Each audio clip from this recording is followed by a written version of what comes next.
अतिथि जी, खुसूसी मेहमान सलीम अकबरी साहब नक्शबंदी, खतीब हुसैन कॉलोनी भीलवाड़ा तशरीफ ला चुके हैं। मैं गुजारिश करूंगा कि आप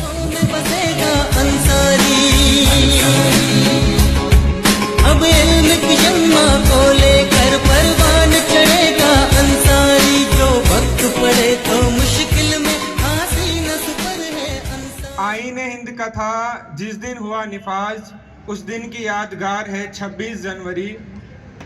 आज हम सब यहाँ हमारे मुल्क के 76वें योम जमहूरियत का जश्न मनाने के लिए इकट्ठा हुए हैं। सबसे पहले मैं हमारे आज के मेहमान खुसूसी हज़रत अल्लामा मौलाना हाफिज़ सलीम अकबरी साहब नक्शबंदी पेश इमाम हुसैन कॉलोनी, मेहमान एजाज़ी हज़रत अल्लामा मौलाना हाफिज़ इमरान साहब रिजवी पेश इमाम गुलली नगरी, मेहमान अजीज़ी जनाब हाजी सलीम साहब पार्षद गुलली नगरी, मेहमान अजीज़ी हाजी मोहम्मद रफ़ीक साहब और मेहमान अजीज़ी अब्दुल रज्जाक साहब और मंच पर स्टेज पर मौजूद सभी मेहमान, मैं आप सभी का अंसारी समाज सेवा संस्थान की जानिब से आज के इस प्रोग्राम में दिली इस्तकबाल करता हूं।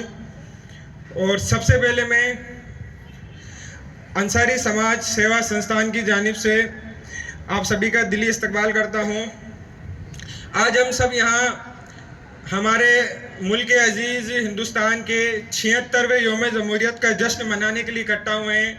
जैसा कि आप सब जानते हैं, कई कुर्बानियों के बाद हमारा मुल्क 15 अगस्त 1949 को आज़ाद हुआ, लेकिन उस वक्त हमारे पास मुल्क का आइन नहीं था और बिना आइन के आज़ादी वैसी ही थी जैसे बिना रूह के जिस्म।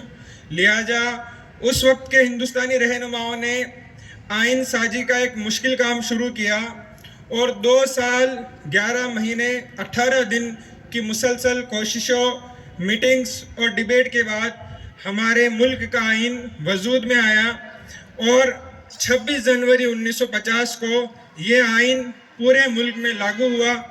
और इसी दिन की याद में हर साल हम योम जमहूरियत मनाते हैं।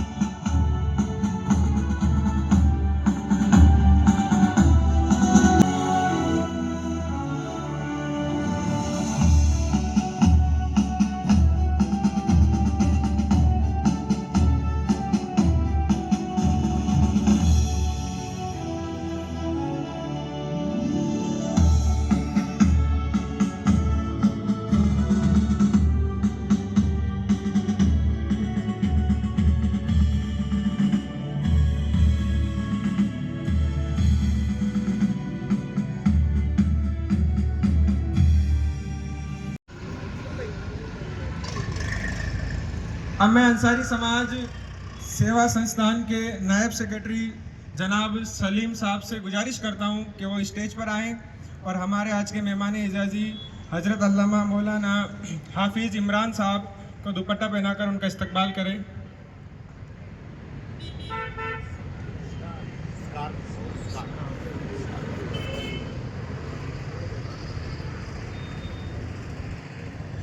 अब मैं अंसारी समाज सेवा संस्थान के युवा सेक्रेटरी जनाब वसीम अकरम साहब को गुजारिश करता हूं कि वो स्टेज पर आएं और हमारे आज के मेहमान अजीज़ी जनाब हाजी सलीम साहब को स्कार्फ पहनाकर उनका इस्तकबाल करें।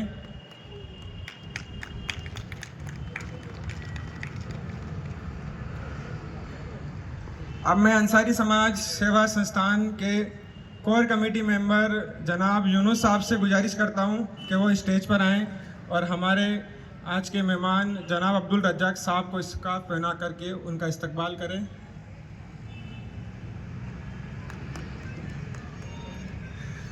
अंसारी समाज सेवा संस्थान के कोर कमेटी मेंबर जनाब शाहरुख साहब से मैं गुजारिश करता हूं कि वो स्टेज पर आएं और हाजी मोहम्मद रफ़ीक साहब को स्कार्फ पहनाकर उनका इस्तकबाल करें।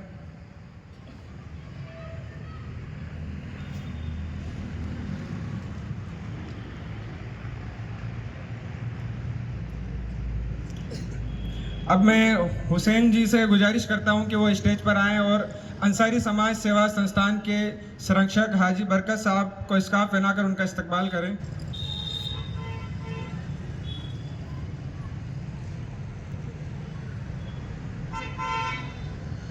अंसारी समाज सेवा संस्थान के कोर कमेटी मेंबर जनाब इम्तियाज जी से मैं गुजारिश करता हूं कि वो स्टेज पर आएं और अंसारी समाज सेवा संस्थान के सदर जनाब अब्दुल रज्जाक साहब को स्कार्फ पहनाकर उनका इस्तकबाल करें।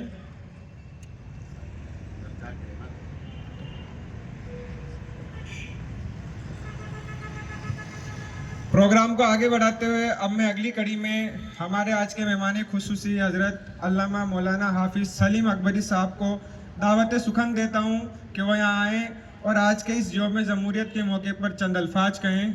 हजरत आमन्तु बिल्लाहि सदक़ल्लाहुल अज़ीम। मज़ीद इस महफ़िल में बरकतें डालने के लिए हुजूर की बारगाह में दुरूद पाक पढ़ लें। अल्लाहुम्मा सल्लि अला सय्यदिना मौलाना मुहम्मदिन व अला सय्यदिना मौलाना मुहम्मदिन बारिक वसल्लिम सल्लु अलैहि सलातु व सलामुन अलैका या रसूल अल्लाह। तमाम अंसारी बिरादरान का तहे दिल से शुक्रगुज़ार हैं हम सब कि उन्होंने यौम जमहूरियत की खुशी में हमें भी शामिल फरमाया और हम सब आज 76वां यौम जमहूरियत मनाने के लिए यहाँ हाज़िर हुए हैं। अल्लाह करीम इस हाज़िरी को कबूल फरमाए। 1947 में करीब 90 साल की लड़ाई के बाद ये तन के गोरे मन के काले अंग्रेज़ों से हमारे बुज़ुर्गों ने और तमाम अहले वतन ने इस देश को आज़ाद करके सोने की चिड़िया बनाया। फिर एक बहुत बड़ा मुद्दा सामने आया कि अब सिस्टम के साथ, उसूल के साथ, क़वानीन के साथ इस देश का निज़ाम चलना चाहिए। तो बाबा साहब भीमराव की देख रेख में संविधान का काम शुरू हुआ।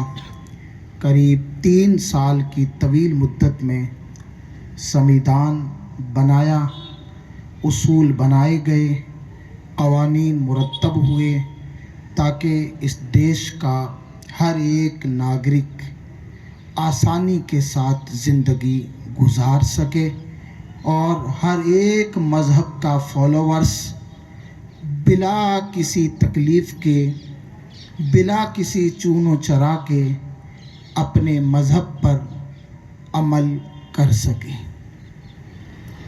यही मकसद था उसूल, आइन और क़वानीन बनाने का।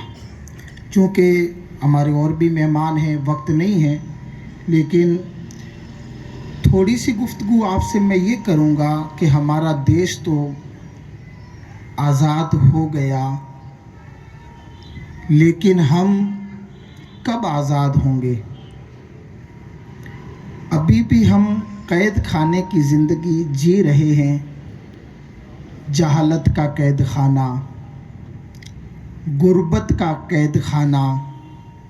तो हमें इस वक्त जहालत के कैद खाने से भी आज़ाद हो कर के इल्म हासिल करना है और गुर्बत के कैद खाने से आज़ाद हो कर के इकोनॉमी तौर पर भी हमें मजबूत होना है।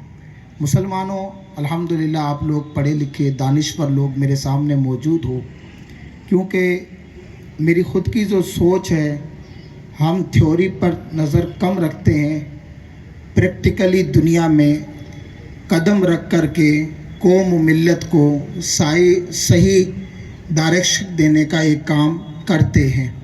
इस वक्त हमारे सामने 4 तरह की जंग मौजूद है और इन 4 तरह की जंग से हमें मुकाबला करना है और हमारा मुकाबला है। पहली जंग है हमारे सामने इकोनॉमिकल वॉर।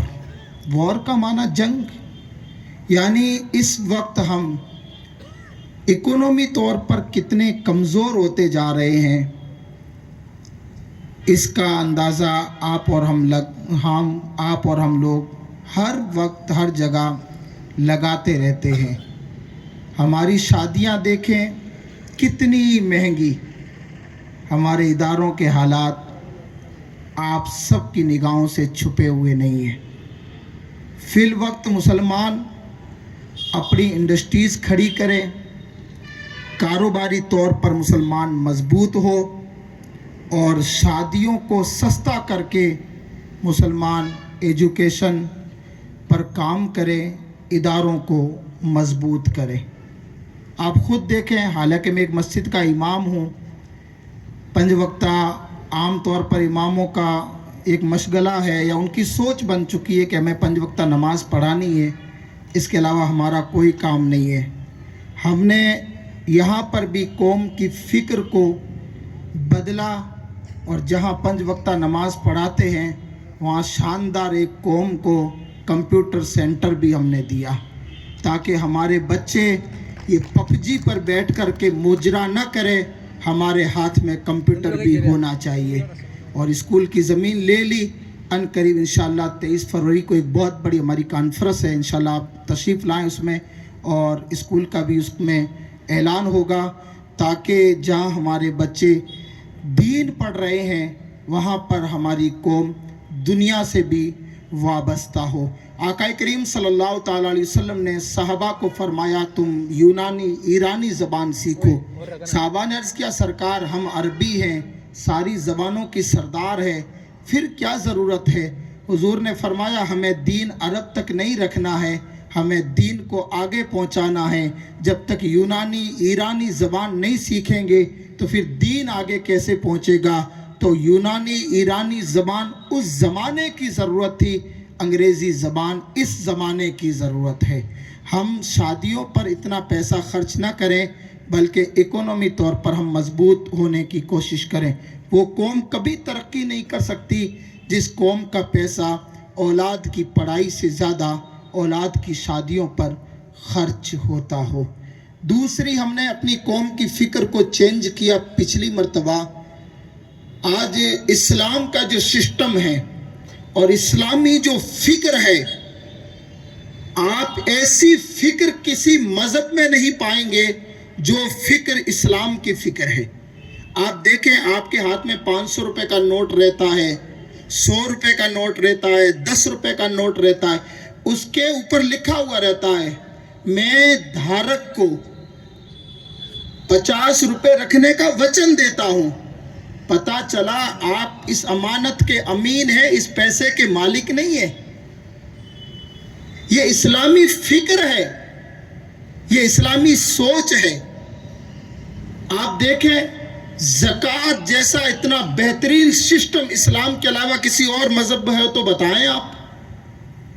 ये सिर्फ इस्लामी फिक्र है कि अमीर की जेब से पैसा निकालना है और गरीब की जेब में डाल देना है। ऐसा बेहतरीन निज़ाम, काश अगर सही मानों में इस निज़ाम पर अमल हो जाए, पूरी दुनिया से गुर्बत का खात्मा हो सकता है। हमने सिर्फ एक छोटी सी फिक्र अपनी कौम को दी जुमा के अंदर कि इस मर्तबा मोहल्ले की सारी ज़कात मोहल्ले में रहनी चाहिए, ताकि हमें खुद को यहाँ ज़रूरत है। असर इतना हुआ कि मोहल्ले में 17 लाख चंदा हो गया। कितना बड़ा हम काम कर सकते हैं दीनी एतबार से। हर मोहल्ले के लोग ये सोच पैदा करें, अपने इदारों को सक्षम करने की कोशिश करें। अपने इदारों की मार्फत स्कूलें भी बनाइए, बेहतरीन शानदार मदरसा बनाइए। हमें बड़ी यूनिवर्सिटी नहीं चाहिए, सिस्टोमेटिक 10वीं तक स्कूल चाहिए। हमें बड़ा दारुल नहीं चाहिए, एक मोहल्ले का मजबूत मकतब चाहिए। बुनियादी तौर पर हम मजबूत हो सकें तो अपने पैसों को शादियों में, रस्मों रिवाज में ना फजूल उड़ाएं, बल्कि बेसिकली तौर पर, इकोनॉमी तौर पर हम मजबूत होने की कोशिश करें। तो ये है इकोनॉमिकल वॉर, जिससे हमारा सख्त तरीन मुकाबला है और हमें इसे जीतना भी है। दूसरा है हमारे सामने एजुकेशनल वॉर। आज आप देखें कोई बड़ा इंस्टीट्यूट हमारे पास अपना नज़र नहीं आता है, कोई बड़ी कॉलेज हमें अपनी नज़र नहीं आती है, कोई अच्छी सिस्टमेटिक एक स्कूल हमें अपनी नज़र नहीं आती है, जिसकी बुनियाद पर हमें इतना बड़ा खसारा उठाना पड़ता है कि बच्चे या तो स्कूल पढ़ ले या तो मदरसा पढ़ ले, या दुनियावी एतबार से मजबूत हो जाए या दीनी एतबार से मजबूत हो जाए। काश अगर हमारे स्कूल होते तो ये दिन हमें कभी देखने नहीं पड़ते, जहाँ पर हमारा बच्चा अपनी स्कूल में दुनियावी तालीम से बहरावर हो रहा है, वहीं पर दीनी तालीम से भी वो आरास्ता होता, ताकि हम एजुकेशनल वॉर में भी कामयाब हो सकते। तीसरा है हमारा पॉलिटिकल वॉर, खैर अभी ये मेरा मौजू नहीं है। और चौथा है कैरेक्टर वॉर। इस वक्त मुसलमान अपने अखलाक को बेहतर बनाए, अपने किरदार को बेहतर बनाए, तालीमी तौर पर हम मजबूत हो, इकोनॉमी तौर पर मजबूत हो। अल्लाह के रसूल सल्लल्लाहु ताला अलैहि वसल्लम की आप ज़िंदगी पढ़ लें, हुजूर अलैहिस्सलातु वस्सलाम की हयात तैयबा को पढ़ें।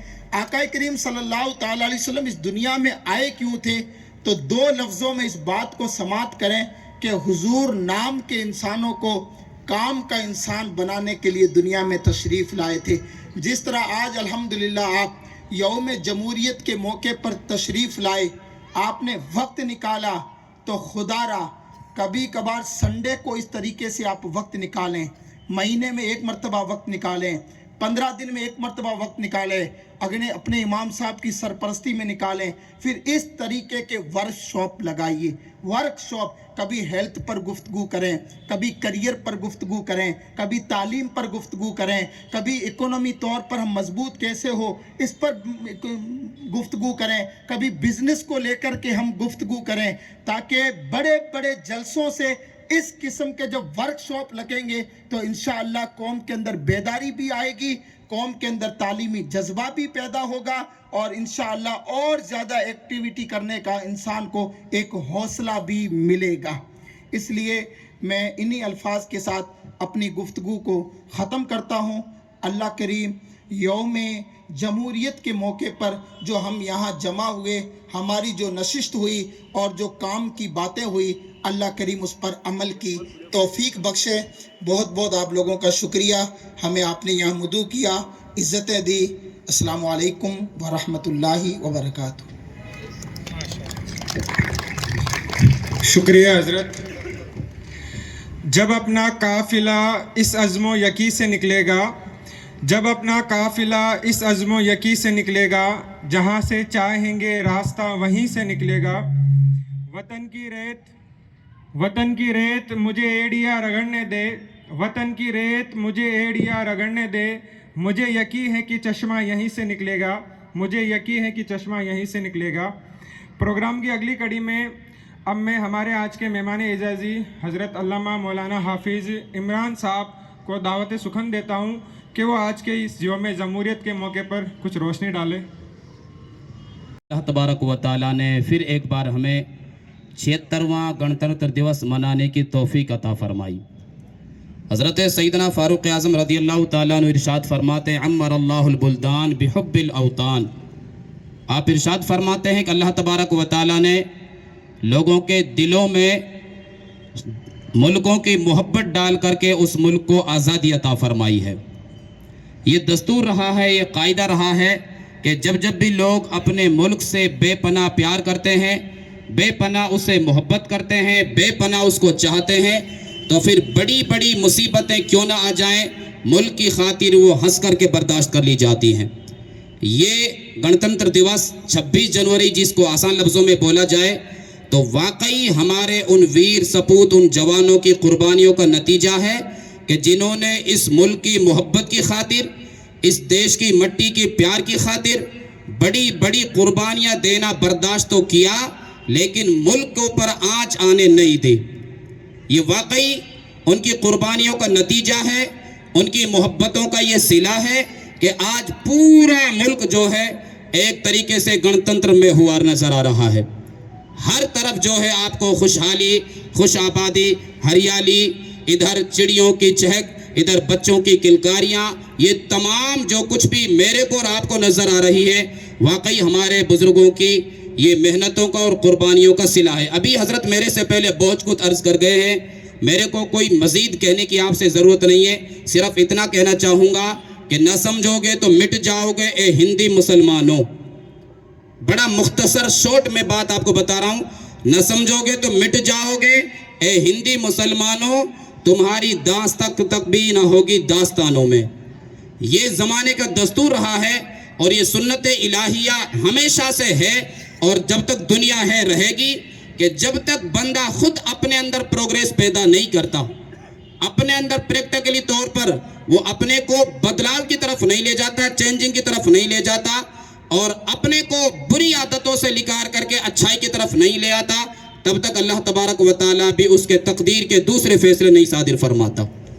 तो हमें हाजत ज़रूरत है कि अल्लाह ने हमें आज़ादी अता फरमा दी। कितने साल गुजर गए, 76वां ये हम जो है यौम जमहूरिया मना रहे हैं, लेकिन एक हिसाब से अगर हम अपने ऊपर नज़र डालें, मुसलमान अपने गिरेबान में झांक करके देखें, तो वाकई जैसे हजरत फरमा रहे थे मेरे से कब्ल कि हम अभी भी जो है बहुत सी गुलामी की जंजीरों में जकड़े हुए हैं।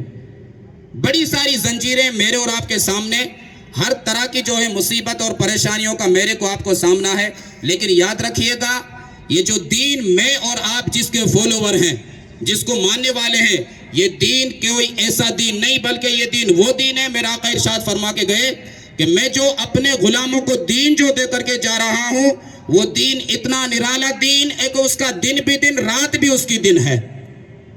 हुजूर फरमाते मेरे दीन में अंधेरा नाम की कोई चीज है ही नहीं, दूर दूर तक अंधकार नहीं, हर जगह उजाला ही उजाला, रोशनी रोशनी मेरे दीन के अंदर।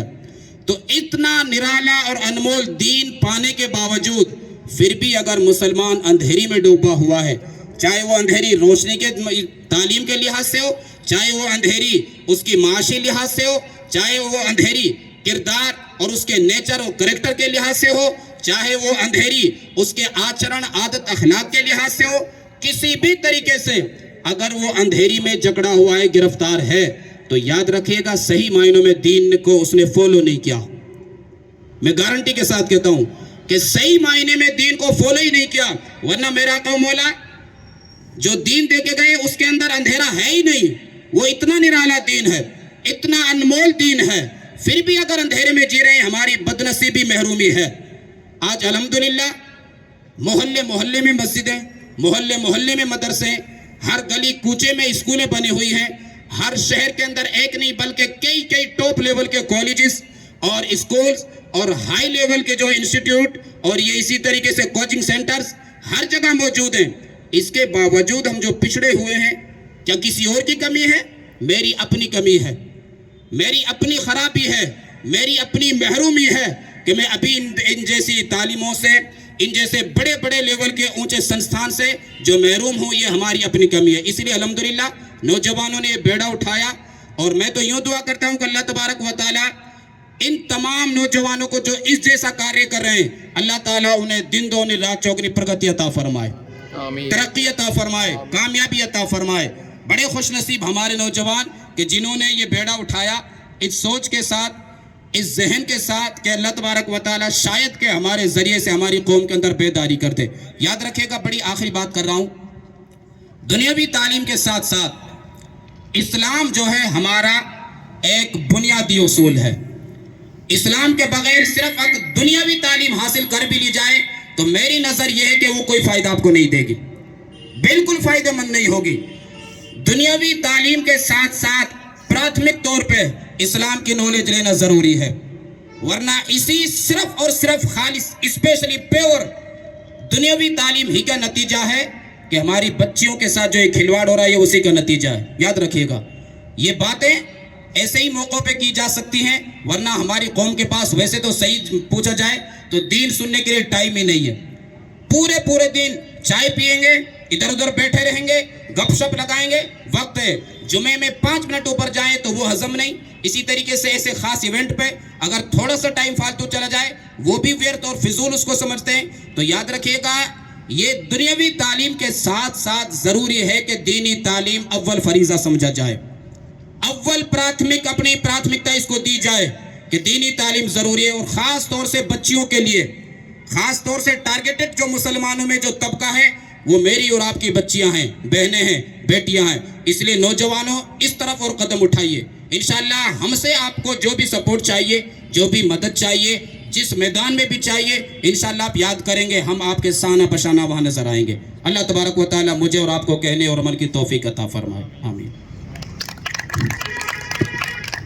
बहुत शुक्रिया हजरत। संविधान के जो रचयिता थे बाबा भीमराव अंबेडकर, उन्होंने एक बेहतरीन संविधान भारत को दिया और 26 जनवरी 1950 को ये लागू किया गया।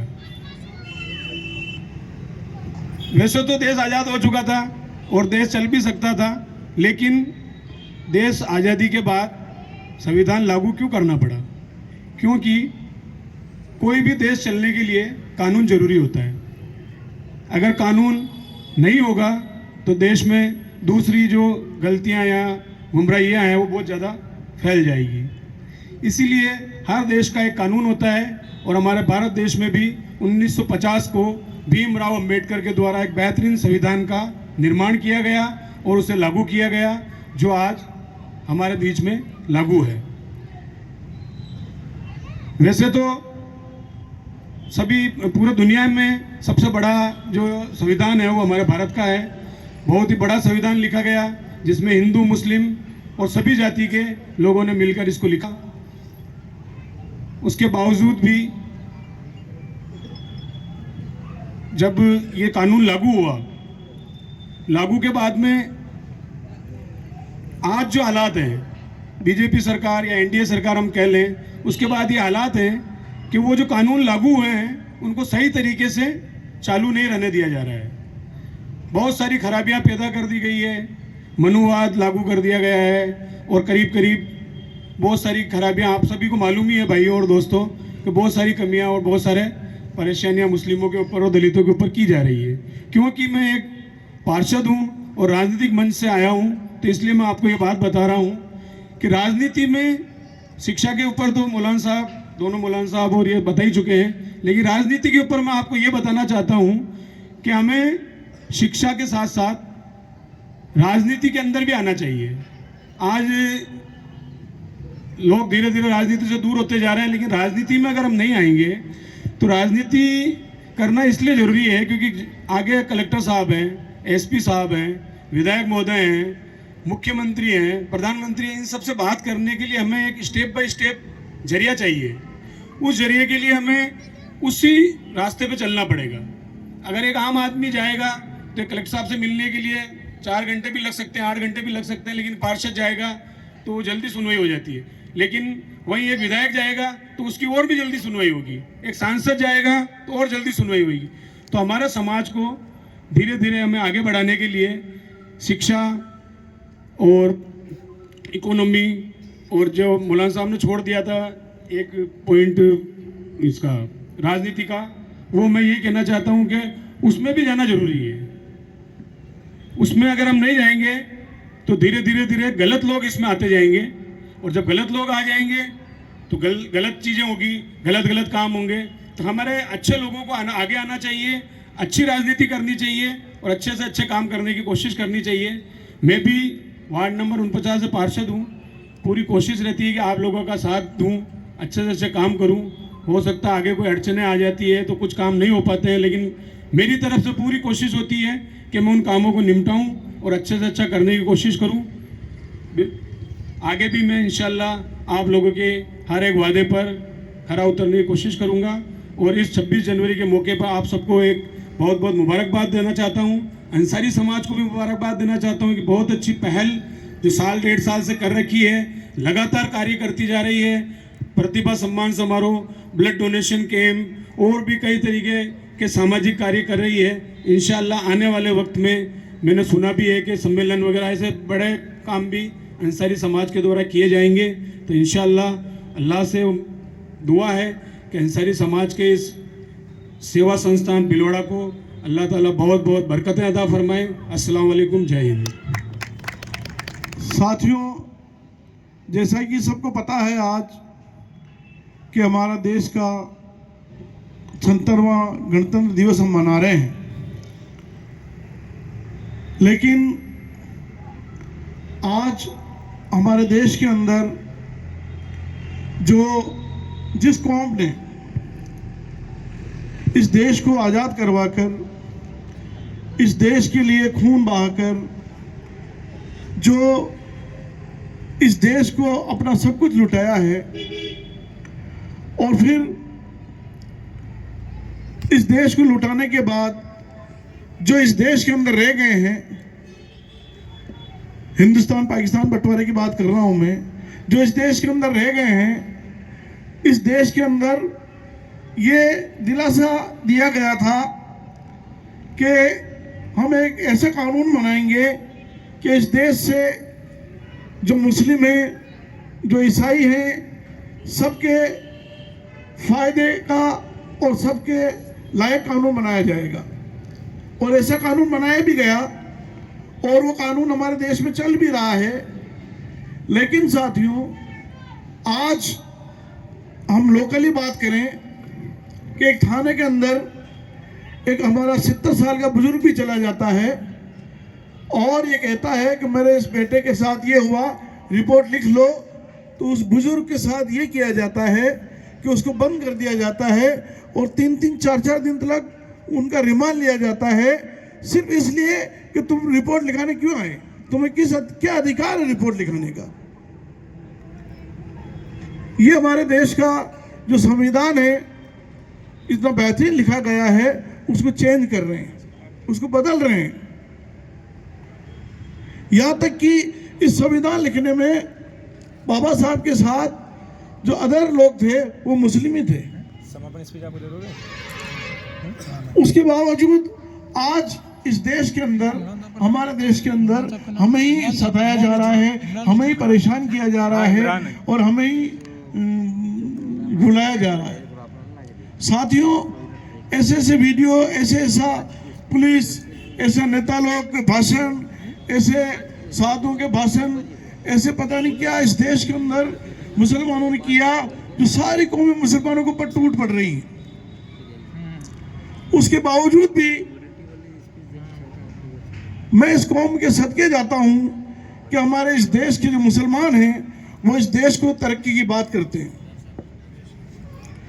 इस देश की खुशहाली की बात करते हैं, इस देश को आगे बढ़ाने की बात करते हैं और भाईचारे की बात करते हैं। इतने जुल्म सितम, इतने दर्द सहने के बाद भी मैं कहता हूं कि जिस तरीके से इस कौम पर इतने जुल्म पे जुल्म होते जा रहे हैं, अगर कोई दूसरी कौम होती तो या तो ये देश छोड़कर चली जाती या अपना आप को चेंज कर लेते। लेकिन इस कौम के सदके जाऊं कि इतना कुछ होने के बाद भी देखिए कोई एक अपने इस पटरी से उतर जाए या अपना कोई मानस चेंज कर ले। इंशाअल्लाह ताला अगर हम खामोश हैं तो ये हमारी खामोशी एक दिन फूटेगी और बहुत बड़ा जलजले के साथ इंशाअल्लाह ताला जो ये मनुवादी लोग हैं, जो इस संविधान को चेंज करना चाहते हैं, जो इस देश के परिभाषा को चेंज करना चाहते हैं, इंशाअल्लाह ताला इस देश से वो जाएंगे और सही लोग आएंगे और सही हम संविधान की रचना कर इस देश को चलाएंगे। साथियों, जैसा कि आपको बताया गया है कि राजनीति के अंदर आना जरूरी है, इसके साथ साथ जैसे हजरत ने बताया था कि एजुकेशन भी जरूरी है। हमारी कौम दोनों चीजों में पीछे, एजुकेशन में पीछे है और राजनीति में पीछे है। हम इंशाअल्लाह ताला आज एक अहद लेंगे कि हमारे बच्चों को हम एक रोटी कम खाएंगे, लेकिन हमारे बच्चों को हम खूब पढ़ाएंगे और हम एक राजनीति का हिस्सा भी बनेंगे इंशाअल्लाह ताला। अस्सलाम वालेकुम वरहमतुल्लाहि वबरकातुहू। समापन स्पीच के लिए अंसारी समाज सेवा संस्थान के युवा सेक्रेटरी जनाब वसीम अकरम साहब को दावत देता हूं कि वो स्टेज पर आएँ। जनाब वसीम अकरम साहब। अस्सलामु अलैकुम वरहमतुल्लाहि वबरकातुहू। यहाँ मौजूद कौम के रहबर, कम समय में बिलवाड़ा की आवाज़ बनने वाले, युवाओं के दिलों पर छाने वाले, दीन के साथ साथ दुनियावी तालीम में बहुत अच्छा काम करने वाले हज़रत अल्लाह मौलाना हज़रत हाफिज़ सलीम अकबरी नक्शबंदी साहब का मैं तहे दिल से शुक्रगुजार हूँ कि हमारे एक बुलाव पे आप यहाँ तशरीफ़ लाए और इतनी बड़ी बस्ती के गुलरी नगरी जो शायद भिलवाड़ा की सबसे बड़ी बस्ती है और इस बस्ती के खतीब इमाम हज़रत अल्लामा मौलाना अलहाज इमरान रिजवी साहब, आप भी हमारे एक दावत से सुकन पर तशरीफ़ लाए, इसके लिए मैं आपका तहे दिल से शुक्रगुजार हूँ। और इसी बस्ती के पार्षद और इतिहास के शायद अंसारी समाज के पहले ही पार्षद हैं हज़रत हाजी सलीम अंसारी साहब, वार्ड नंबर 49 नगर निगम। इनका भी मैं तहे दिल से शुक्रगुजार हूँ कि ये हमारे एक बुलाव पे यहाँ आए। और SDPI विधानसभा प्रत्याशी अब्दुल रज्जाक साहब का भी मैं तहे दिल से शुक्रगुजार हूँ कि वो आप हमारे स्टेज पे एक बुलाव पे आए। और भिलवाड़ा यानी ज़िले की सबसे बड़ी मस्जिद हनफिया जामा मस्जिद के सदर हाजी रफ़ीक अंसारी साहब का भी मैं तहे दिल से शुक्रगुजार करता हूँ कि वो भी आप हमारे एक बुलाव पे तशरीफ़ लाए। अल्हम्दुलिल्लाह आज हम सब यहाँ पे 76वें गणतंत्र दिवस समारोह मनाने के लिए इकट्ठा हुए। हमारे जो खुसूसी मेहमान मुख्तसर वक्त पर आए, आपको आपके दीन में और आपके इल्म में इजाफा करने के लिए वक्तन आपको बताया कि आज हमारी समाज की जो रेपुटेशन है, जो हालात है, किस तरीके से अबतर से अबतर होते जा रहे हैं, इन्हें हम किस तरीके से सुधार सकते हैं, उसके बिलखुसूस बहुत बेहतरीन अंदाज में इन्होंने हमें रोशनी नाफिज की। इसके लिए मैं तहे दिल से और ख़ास तौर से आप सबका भी तहे दिल से शुक्रगुजार हूँ कि आप इस चिलचिलाती धूप में और बिल्कुल चिपचिपाता माहौल है, हमने देखा कि मौसम थोड़ा खुशगवार हो जाएगा, लेकिन सूरज पूरे शब लुआब के साथ हमारे ऊपर हावी है, लेकिन फिर भी इसी गर्मी में और इस शिद्दत में आप बिलखुसूस इस तरीके से यहाँ बैठे हो, वो बहुत खुश नसीबी की बात है। इसलिए मैं अपनी बात को ज़्यादा बढ़ाया ना करते हुए यहाँ पे ही समाप्त करता हूँ और यहाँ पे जो तशरीफ़ लाए उन सब का मैं तहे दिल से इस्तकबाल करता हूँ। यहाँ से जाने वाले तमाम यहाँ मौजूद मेरे बुजुर्ग नौजवान बच्चों से गुजारिश करूँगा कि आप सब मिठाई लेके ज़रूर जाए। अस्सलाम वालेकुम व रहमतुल्लाहि व बरकातुहू। अंसारी हर दिल में रहेगा अंसारी, सांसों में बसेगा अंसारी।